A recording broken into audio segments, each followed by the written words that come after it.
అందరికీ నమస్కారం. నా పేరు doctor D Madhuri, MD Ayurveda, general physician, consultant in మెడినైన్ హాస్పిటల్. ఈ రోజు సైనసైటిస్ గురించి తెలుసుకుందాం. సైనసైటిస్ అంటే ఏంటి, ఎందుకు వస్తుంది, దీనికి లక్షణాలు ఎలా ఉంటాయి అండ్ దీని ట్రీట్మెంట్ ఎలా ఉంటుందో చూద్దాం. సైనసైటిస్ అంటే ఐటిస్ అంటే ఇన్ఫ్లమేషన్ లేదా ఇన్ఫెక్షన్. సైనస్ అనేవి ఒక గాలి గదులు. అంటే మన ఫేస్ లో కొన్ని సైనసెస్ ఉంటాయి, frontal sinus, ఎథమాయిడ్ sinus and maxillary sinus అని ఇట్లాగా. అంటే అవి ఒక గాలి గదులు అన్నమాట.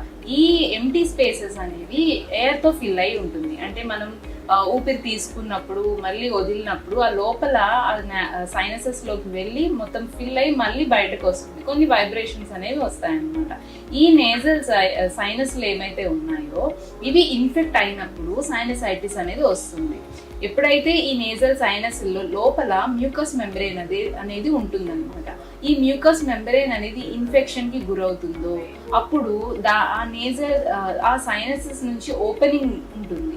ఆ ఓపెనింగ్ అనేది కొంచెం అబ్స్ట్రక్ట్ అయ్యి లోపల ఇన్ఫెక్షన్ ఎక్కువ అయిపోతుంది.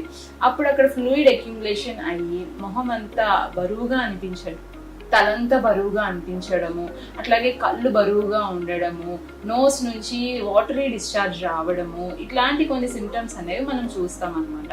ఇవి ఎట్లా అంటే first 1 or 2 days watery discharge ఉంటుంది. తర్వాత ఒక 3-4 days తర్వాత నుంచి ముక్కులో నుంచి ఎల్లో కలర్ డిశ్చార్జ్ అనేది వస్తుంది. అంటే ఇన్ఫెక్షన్ అనేది సివియర్ అవుతుంది అనమాట. అప్పుడు మనకి ఎల్లో కలర్ డిశ్చార్జ్ అనేది కనిపిస్తుంది. అట్లాగే తల బరువుగా ఉంటుంది, ఫీవర్ ఉంటుంది, చిల్స్ వస్తాయి, అట్లాగే దగ్గు ఉంటుంది అనమాట. దగ్గుతున్నప్పుడు కొంతమందికి నోట్లోకి కఫం వస్తుంది, కొంతమందికి ముక్కు వెనక ద్వారం నుంచి గొంతులోకి ఆ శ్లేష్మ పదార్థం అనేది గొంతులోకి వస్తుంది అనమాట. ఇలాంటివి కొన్ని సిమ్టమ్స్ ఉంటాయి. సో దీనికి రావడానికి గల కారణాలు ఏంటి అంటే మెయిన్గా ఎక్స్టర్నల్ అండ్ ఇంటర్నల్ ఫ్యాక్టర్స్ ఉంటాయి. ఎక్స్టర్నల్ ఫ్యాక్టర్స్ వచ్చేసి ఐదర్ బ్యాక్టీరియల్ ఇన్ఫెక్షన్ కానీ, వైరల్ ఇన్ఫెక్షన్ కానీ, ఏమైనా ఫంగల్ ఇన్ఫెక్షన్స్ కానీ, వీటి వల్ల బయట నుంచి మన బాడీలోకి ఎంటర్ అయినప్పుడు ఈ సైనసైటిస్ అనేది వస్తుంది.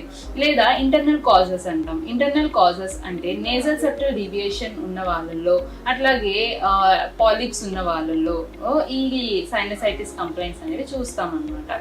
సో ఇందులో ఏంటంటే మెయిన్గా ఈ కంప్లైంట్స్ అనేవి మనం కొంచెం త్వరగా గుర్తించి ట్రీట్మెంట్ అనేది తీసుకుంటే త్వరగా ఉపశమనం కలుగుతుంది.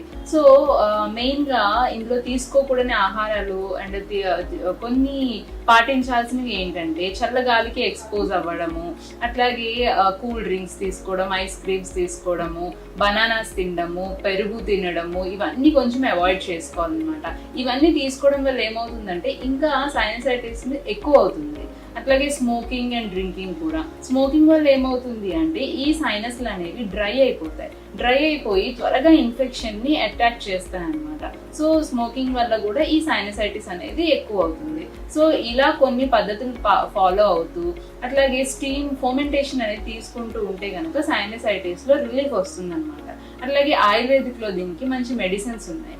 లైక్ వ్యోషాది వటి అని, పత్యాది కాడ అని, లక్ష్మీ విలాస్ డ్రెస్ అని, ఇలా కొన్ని herbal and herbo mineral medicines ఉన్నాయి. సో ఇవి ఫాలో అవుతూ ఇందులో పంచకర్మ ప్రొసీజర్స్ కూడా ఉంటాయి అన్నమాట. సో ఈ సైనసైటిస్ లో మెయిన్ గా నస్యం అనే ప్రొసీజర్ ఉంటుంది, పంచకర్మ ప్రొసీజర్. ఇది చేస్తే గనక అంటే మెడికేటెడ్ ఆయిల్స్ అనేవి నోస్ లో వేస్తాం అనమాట. సో దానివల్ల ఏమవుతుంది అంటే ఈ సైనస్ లో ఉన్న అక్యుములేట్ అయిన ఫ్లూయిడ్ అంతా స్క్రేప్ చేసి దాన్ని ఎలిమినేట్ చేయగల శక్తి దీనికి ఉంటుంది.